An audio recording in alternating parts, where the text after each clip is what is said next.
चंद दिन कबल आपने देखा होगा कि FBR की जानब से एक उनको नोटिस आता है। शूज़ की कीमत होती है, इतना टैक्स इसके ऊपर इतना ज़्यादा होता है। जो शूज़ तो थे मेरे जब पाकिस्तान पहुंचे तो फेडेक्स के ज़रिए पहुंचे कि जो कस्टम वाले हैं जब वो शूज़ आपके एयरपोर्ट पे आए इतने टैक्सेस होते हैं सब उस शूज़ में ऐड किए गए थे। आज जो मेरी बात है, मेरा मैसेज है वो कस्टम तक कन्वे किया गया और मैं बहुत खुश हूँ कि कस्टम वालों ने मुझे किसी भी किस्म के टैक्स के बगैर ये शूज़ दे दिए। ना प्लेयर्स को कोई एक्स्ट्रा फैसिलिटीज़ होती हैं तो हम लोग अपनी सैलरी से ही करते जो भी करते हैं। इसमें बहुत मेहनत मांगती है जो एथलेटिक्स आप इसमें 2 दिन ट्रेनिंग करते तो आप तकरीबन 2 वीक पीछे चले जाते हो। जिस ट्रैक पे हम खड़े हैं टॉटन ट्रैक है और इसी पे ये यूज़ होते हैं। ये रबड़ का ट्रैक है, इसके साथ तो हम इंटरनेशनल परफॉर्म कम्पीट नहीं कर सकते बाइक के इंटरनेशनल प्लेयर्स के साथ। बाई प्रोफेशन एथलीट हैं, उनको ये नहीं उन्होंने सोचा कि ये तो एथलीट है तो हम इनको इतना टैक्स लगा रहे हैं। अस्सलाम वालेकुम व्यूअर, करंट अफेयर्स के साथ मैं आपका होस्ट उमर नवाज। नाज़रीन, मेरे साथ साहिब असरा साहिबा मौजूद हैं।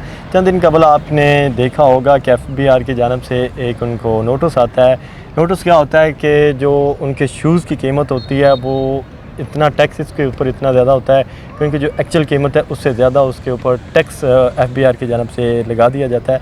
तो आइए आज इनसे पूछते हैं कि वो शूज़ कौन से थे, कहाँ से इन्होंने मंगवाए थे, ये खुद बाय प्रोफेशन क्या करते हैं। आइए आज इनसे जानते हैं। असरा, बहुत शुक्रिया आपके टाइम का। आपने शूज़ मंगवाए, उनकी एक्चुअल कीमत से ज़्यादा उनके ऊपर टैक्स था। क्या था ऐसा शूज़ में कि वो टैक्स ज़्यादा था उनमें? फ़र्स्ट ऑफ़ ऑल वो जो शूज़ हैं वो मेरे पाकिस्तान से वो नहीं मिलते तो हम लोग को बाहर से ही मंगवाने पड़ते हैं। हम लोग वो बाहर से बाय करते हैं शूज़। तो जो शूज़ तो थे मेरे जब पाकिस्तान पहुंचे तो फेडेक्स के ज़रिए पहुंचे। फेडेक्स वालों ने कहा कि जो कस्टम वाले हैं जब वो शूज़ आपके एयरपोर्ट पे आए तो उन्होंने उन शूज़ों पे टैक्स लगा दिया। जो टैक्स था वो 100% था, मतलब जितने टैक्सेस होते हैं सब उस शूज़ में ऐड किए गए थे। तो 68,000 अमाउंट थी। तो मैंने उनसे कहा कि जो शूज़ हैं अगर 55,000 है तो इसके राउंड अबाउट आप इस पर 20% टैक्स लगाया। उन्होंने 100% टैक्स लगाया हुआ था। तो फिर सोशल मीडिया पे मैंने जो रिपोर्टर हैं फिजान लखानी, मैंने उनको बताया तो उन्होंने ट्वीट कर दिया। उनके ट्वीट से ये फ़ायदा हुआ मुझे कि काफ़ी लोगों ने मुझसे पूछा कि ये जो स्टोरी आपकी रियल है। तो मैंने उनको बताया कि जी ये मेरे साथ ऐसा हुआ है। फिर उसके बाद काफ़ी मीडिया चैनल्स ने मेरे साथ इंगेज किया और उसके बाद जो मेरी बात है, मेरा मैसेज है वो कस्टम तक कन्वे किया गया। फिर कस्टम से मुझे कॉल आती है, वो कहते हैं कि आपके जो शूज़ हैं हम आपको कोई भी टैक्स नहीं पे करना पड़ेगा, वो आप तक पहुंच जाएंगे। और वो जो शूज़ है मेरे पास मौजूद हैं और मैं बहुत खुश हूँ कि कस्टम वालों ने मुझे किसी भी किस्म के टैक्स के बगैर ये शूज़ दे दिए। क्योंकि आपको पता है कि जो ख़ास तौर पे जो फील्ड हमारे एथलेटिक्स है इसमें कोई स्पॉन्सरशिप नहीं होती, ना प्लेयर्स को कोई एक्स्ट्रा फैसिलिटीज़ होती हैं। तो हम लोग अपनी सैलरी से ही करते जो भी करते। तो हमारी सैलरी ही इतनी है जितनी कि हमारे शूज़ आते हैं, तो हमारे लिए बहुत मुश्किल हो जाता है कि हम इनको बाय करें। तो ये शूज़ मुझे एज अ गिफ्ट दिए गए थे। जो मेरे फ़ैन थे, मतलब आपको काफ़ी लोग पसंद करते लेकिन आप नहीं जानते होते, तो उन्होंने मुझसे पूछा कि आपको किसी चीज़ की ज़रूरत है। तो मैंने उनको कहा कि ये चीज़ पाकिस्तान से मिलती है, अगर आपके लिए आसान है तो आप मुझे भेज दें। फिर उन्होंने तो भेज दी मगर यहाँ से मुझे थोड़ा सा मुश्किल हुआ। यानी कि 1 लाख से प्लस आपको वो शूज़ की कीमत मिल रही थी। हाँ, बेसिकली अगर आप 55 के और 68 को आप प्लस करें तो वो 1,20,000 बन रहे थे। तो इट्स टू मच। तो किस कंट्री से मंगवाए, किस कंट्री से थे आप? वो जो शूज़ थे वो मेरे UK से आए थे। तो UK से उन्होंने डायरेक्ट लाहौर में भेजे थे क्योंकि मैं यहाँ पे ट्रेनिंग कर रही थी। अभी मेरा आगे इंटरनेशनल इवेंट एशियन गेम्स जो कि सितंबर के लास्ट वीक में चाइना में हो रहा है, मैंने उसमें पार्टिसिपेट करना था। और जो मेरे उससे पहले शूज़ थे वो एक्सपायर हो चुके थे, तो मुझे इनके शर्त ज़रूरत थी और मैं बहुत खुश हूँ कि ये मुझे ऑन द टाइम मिल गए ताकि मैं अपनी ट्रेनिंग कंटिन्यू कर सकूँ। क्योंकि आपको पता है जब आपने इंटरनेशनल कम्पीट करना होता है तो आपका एक दिन भी ट्रेनिंग का मिस नहीं होना चाहिए। जो आप इससे पहले शूज़ इस्तेमाल कर रहे थे वो कौन से थे, उनकी क्या कीमत थी? वो भी नाइकी थे। वो इससे पहले जो मुझे शूज़ आए थे वो भी मुझे गिफ्ट किए गए थे। पंजाब स्पोर्ट्स बोर्ड ने मुझे लेके दिए थे वो, तो वो मुझे गिफ्ट किए गए थे शूज़ और वो मेरा ख्याल है कि 1 लाख के राउंड अबाउट थे वो भी। अच्छा, आप ऐसे इतने महंगे कैसे अफोर्ड कर लेते हैं, क्या करते हैं?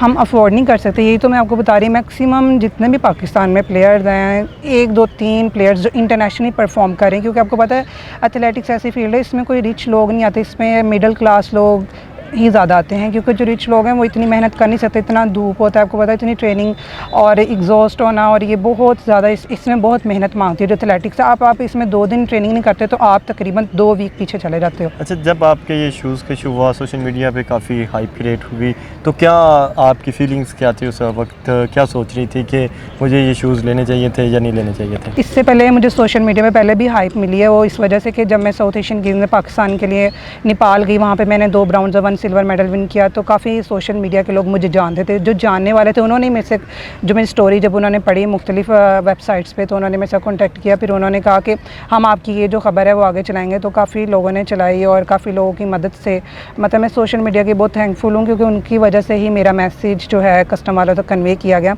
और उसके बाद मुझे ये शूज़ मिल गए। और आई होप कि मैं कहती हूँ कि आगे भी अगर किसी भी प्लेयर की ऐसी कोई चीज़ बाइट से आए तो उसको विदाउट कस्टम दीजिए, क्योंकि वो बेचारा पहले ही इतनी मुश्किलों से बाइट से मंगवाता है, क्योंकि हम लोग पे नहीं, मतलब ले नहीं सकता होता, पहले ही उसको किसी से कहलवा के काम होते, तो उसको इस तरह मुश्किल में ना डाला जाए। जब ये सब कुछ हो रहा था, कब ये नहीं सोचा कि मैंने क्या ऐसा कर लिया, मुझे नहीं लेने चाहिए थे, मैं ये शूज़ ना खरीदती? हाँ, वक्ती तौर पे थोड़ा सा रिग्रेट हो रहा था कि ये क्या हो रहा है, मतलब ये क्या सीन हो गया, कि मैं चाह रही थी कि मुझे लगा इजीली मिल जाएंगे, लेकिन खैर शुक्र है कि शूज़ मिल गए, यही बहुत है, जैसे भी मिले।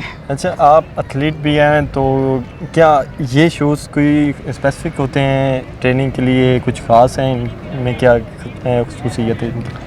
जी, ये स्पेसिफिक एथलीट के लिए होते हैं। जो रनिंग वाला इवेंट है उसमें ये यूज़ होते हैं। इंटरनेशनली जितने भी इवेंट्स हैं, जितने भी रनर्स आप देखेंगे बाहर के, अब्रॉड के, तो सारे इसी को वेयर करके इसमें रनिंग करते हैं और इसमें डिफरेंट काइंड्स होती हैं। तो ये मेरे स्प्रिंटर के शूज़ है, इसके नीचे हील नहीं होती। जो लॉन्ग डिस्टेंस होते हैं उनके नीचे हील होती है।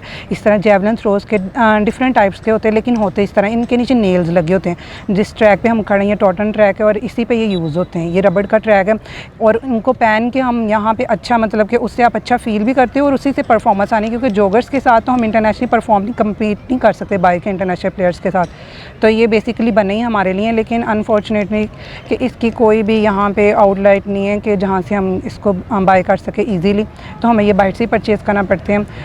बाज़-औक़ात कोई लोग बाइट से आते तो वो ले आते, लेकिन मैंने तो फ़र्स्ट टाइम मंगवाए थे, तो मुझे तो कस्टम वालों ने, मतलब कस्टम, जब मुझे पता चला कि इस पर इतने टैक्सेस लगते हैं, तो अब मैंने तौबा कर लिया। मुझे लगता है कि आप किसी पैसेंजर के थ्रू इसको मंगवा लें, बजाय आप किसी भी मतलब कंपनी के थ्रू मंगवाएं। यानी कि आपने ये कह दिया कि अब कोई गिफ्ट ना ले, किसी से कोई गिफ्ट ना ले, आपके कहने का मकसद मेरा कहने का ये मकसद है कि अगर आपको कोई गिफ्ट कर रहा है तो वहाँ से किसी, मतलब कोई भी आपके जाने वाला या उनके जाने वाला आ रहा हो, तो पैसेंजर के थ्रू आप इसको मंगवा लें, मतलब वो इजीली आप तक पहुँच सकते हैं किसी भी मुश्किल के बगैर। अगर आप इस तरह मंगवाएंगे तो फिर एयरपोर्ट पे, क्योंकि नाइक जो है वो एक कंपनी है, इसकी डिफरेंट प्राइस आती हैं, किसी वेबसाइट पर लाख आती है, किसी पे 80, तो उन्होंने वो जो प्राइस निकाली होगी मिनिमम मुझे लगता है वो 1 लाख ही होगी, और उस हिसाब से उन्होंने इस पर टैक्स आया, मतलब डाल दिया।